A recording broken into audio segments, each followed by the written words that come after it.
Topic है यहाँ पर वेल ऑर्डरिंग प्रिंसिपल। अब ये क्या होता है, ये इसमें हम क्या पढ़ते हैं वेल ऑर्डरिंग प्रिंसिपल में कि इंटीजर्स का सेट होता है। इंटीजर्स का सेट में सबसे लीस्ट नंबर, सबसे छोटा, सबसे स्मॉलेस्ट नंबर जो होता है वो उसमें हम लोगों को लिखना होता है। सिंपल है, जैसे ए इक्वल है, कोई भी इंटीजर से लेते हैं उसके अंदर में 2, 7, 9, 5, ठीक है। अब इसमें सबसे लीस्ट नंबर हमें देखना होता है। अब यहाँ पर देखने से पता चल रहा है कि 2 सबसे लीस्ट है, तो 2 हम लोग स्मॉलेस्ट नंबर लिख देंगे, लेकिन हम लोग अकॉर्डिंग टू डेफिनेशन करते हैं तो ज़्यादा सही है। इसमें क्या कह रहा है कि least number of every non empty set of positive integer, मतलब कि सबसे पहले हमारे पास जो सेट है ये इंटीजर्स का सेट होना चाहिए। तो मैं क्या लिख देती हूँ कि ये जो सेट है हमारे पास, ये किसका सेट है, इंटीजर का। इंटीजर का है सेट, तो मैं क्या लिख देती हूँ, A is the subset of integer. Integer को कैसे करते हैं, जेड, मतलब ये जो हमारे पास सेट आया है ये इंटीजर्स के सेट में से आया है। सबसेट का मतलब होता है कि ऐसा सेट जो किसी और सेट से लिया जाए, मतलब इसका हम लोग अगर z जो है इसका सुपर सेट है, a का सुपर सेट है, क्योंकि a के जितने एलिमेंट्स हैं वो सारे z से बिलोंग कर रहे हैं। तो a का सुपर सेट हो गया और a z का सबसेट हो गया, ठीक है। जैसे यहाँ पर हम लोग के पास इंटीजर्स क्या होते हैं, ये इंटीजर्स हैं, ठीक है, सारे ये इंटीजर्स हैं। अब ये जो मैंने नंबर्स लिए हैं ये इस इंटीजर्स में से ही आए हैं, तो इसलिए a जो है ये z का सबसेट हो गया, बस सिंपल ये है। तो यहाँ पे ये इस तरह से भी लिख सकते हैं, ये इस तरह से ही लिख लेते हैं, चलो। तो a इसका सबसेट है। सेकंड क्या कह रहा है कि नॉन एम्प्टी सेट होना चाहिए। नॉन एम्प्टी सेट होना चाहिए तो a not equal to zero, मतलब a कभी भी नॉट ज़ीरो के इक्वल नहीं होना चाहिए। सेट में कुछ ना कुछ होना चाहिए, ये नहीं कि एम्प्टी सेट हो हमारे, भले सिंगलटन सेट हो। सिंगलटन सेट उसको कहते हैं हम लोग सिंगलटन सेट, जिसमें सिर्फ एक एलिमेंट होता है। अब भले वो ज़ीरो एलिमेंट हो, अगर इसको इस तरह से कर दें तो ये नल सेट हो जाता है, लेकिन अगर खाली ज़ीरो लिखा हुआ हो तो वो हमारे पास सिंगलटन सेट होता है। तो यहाँ पे दो हम लोगों ने बातें तो बता दी कि ए जो है वो बिलोंग्स कर रहा है इंटीजर से, वाली पॉजिटिव इंटीजर है, ठीक है, ये वाली बात तो बता दी। और सेकंड क्या है, नॉन एम्प्टी सेट, तो ये भी बता दिया। अब क्या है, लीस्ट नंबर, तो यहाँ पे आप लिख दें लीस्ट या स्मॉलेस्ट नंबर ऑफ ए, वो क्या है हमारे पास 2, सिंपल 2 लिख दें या इसको सेट में करके लिख दें, ठीक है। तो ये तीन इसके जो स्टेप्स हैं तीनों करके लिखना ज़्यादा अच्छा है। 3 हम लोग के पास स्टेप्स ही आ गए, चलो ये करने से। अगर डायरेक्ट वो लिख देंगे तो फिर डेफिनेशन के अकॉर्डिंग करें तो खैर ज़्यादा अच्छा है। नेक्स्ट टॉपिक है डिवीजन एल्गोरिथम। डिवीजन एल्गोरिथम में सिंपल हम लोग का फॉर्मूला है, और डिवीजन हम लोग जो सिंपल करते हैं 7th क्लास में, बिल्कुल वही है। डिवीजन एल्गोरिथम में क्या है, A equal B Q plus R, ठीक है, ये फॉर्मूला है। सिंपल मैं करके दिखा देती हूँ कि डिवीजन जो हम लोग करते हैं, जिस तरह से मैंने ले लिया 12/8, ठीक है। अब कैसे करते हैं हम लोग, ये 12 को अंदर रखते हैं, ऊपर जो नंबर होता है हमेशा अंदर जाता है और ये बाहर आ गया। 8 1 ज़ा 8, ठीक है, क्योंकि 2 से करेंगे तो 16 आगे को बड़ा हो जाएगा। 8 1 ज़ा 8 हो गया, इसमें से माइनस करेंगे तो क्या आएगा, 4 आएगा, हाँ 4 आएगा। मैथ्स की स्टूडेंट हो और मुझसे ऐड और सब्ट्रैक्शन ही नहीं होती। 4 हो गया। तो यहाँ पर क्या है हम लोग के पास, ये क्या है, डिवाइज़र, जो डिवाइड कर रहा होता है उसको कहते हैं हम डिवाइज़र। ये हमारे पास डिवाइडेंट, जो डिवाइड हो रहा होता है उसको कहते हैं डिवाइडेंट। ये जो हम लोग के पास रह जाता है उसको कहते हैं रिमाइंडर,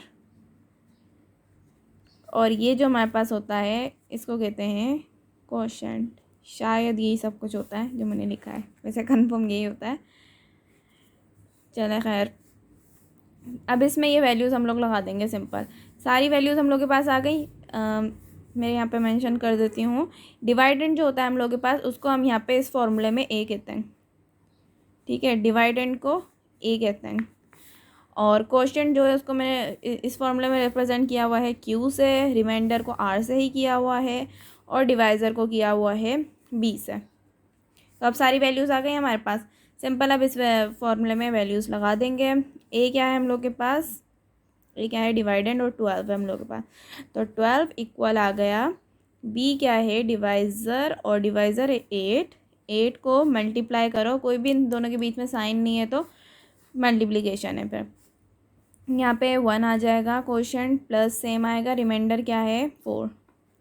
12 इक्वल 8 + 1 8 1 ज़ा 8 + 4, तो ये 12 भी आ जाएगा हम लोग के पास।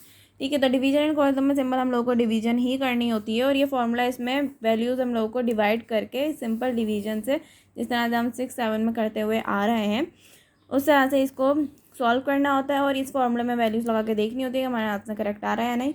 बस डिवीजन एल्गोरिथम में हम लोग के पास यही है नंबर थ्योरी में। बाकी इतना डिटेल में मैथमेटिक्स में सेकंड ईयर में तो नहीं पढ़ाता है, आगे जाके देखते हैं अगर ये सब्जेक्ट टच किया तो। फिर नेक्स्ट टॉपिक है, अब नेक्स्ट टॉपिक है यहाँ पर डिविजिबिलिटी। डिविजिबिलिटी में हम लोग क्या करते हैं, हम इसके लिए भी फॉर्मूला है B = A × C। इसमें भी सिंपल डिवाइड ही करते हैं।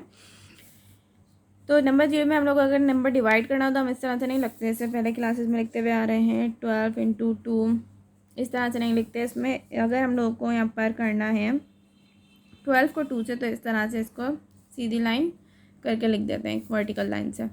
और इस तरह से भी इसको कर सकते हैं, और इस तरह से एक टेढ़ी लाइन भी होती है। 2 तरीक़ों से मेंशन कर सकते हैं अगर डिवीजन करनी है नंबर थ्योरी में। तो यहाँ पे फॉर्मूला है डिविजिबिलिटी का। डिविजिबिलिटी और ये जो ऊपर है डिवीजन एल्गोरिथम, इससे पहले जो पढ़ा, ये दोनों अलग अलग टॉपिक है, तो इनको एक साथ नहीं मिला देगा। B = A × C। अब यहाँ पे हम लोग के पास B क्या है, B हमारे पास होगा मल्टीपल ऑफ A। B जो है हमारे पास वो मल्टीपल ऑफ A है और मल्टीपल ऑफ C। मतलब B जो हम लोग के पास आ रहा है वो A के मल्टीपल और C के मल्टीपल, इन दोनों से आ रहा है। तो B is a multiple of A and C। और क्या कह सकते हैं इसको, A and C divides B। ये सब कुछ जो है बस मतलब कि नोट्स में से पढ़ने वाली बातें हैं, बाकी ये याद रखने वाली बातें नहीं है।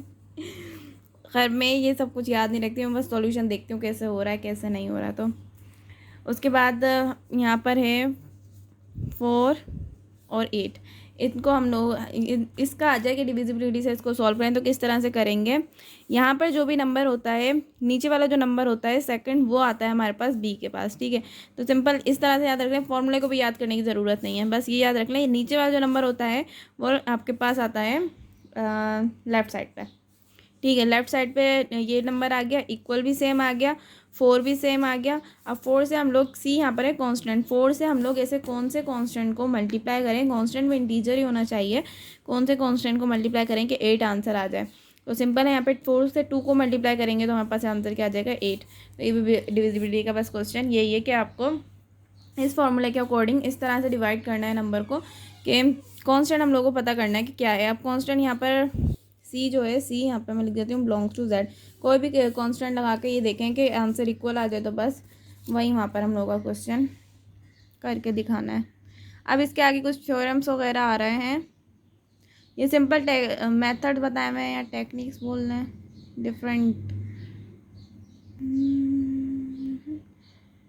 बाकी ये सब कुछ बताना चाहिए। नंबर थ्योरी के आगे जो थ्योरम सॉल्व करेंगे वो इसके ही अकॉर्डिंग करेंगे। ये डिविजिबिलिटी, डिवीजन एल्गोरिथम और वेल ऑर्डरिंग प्रिंसिपल, बिल्कुल सिंपल टॉपिक्स हैं तीनों, बस यही बेसिक है नंबर थ्योरी का। बाकी हम लोग एल्गोरिथम देखते हैं आगे, एल्गोरिथम नहीं सॉरी क्या कहते हैं उसको, थ्योरम्स देखते हैं आगे।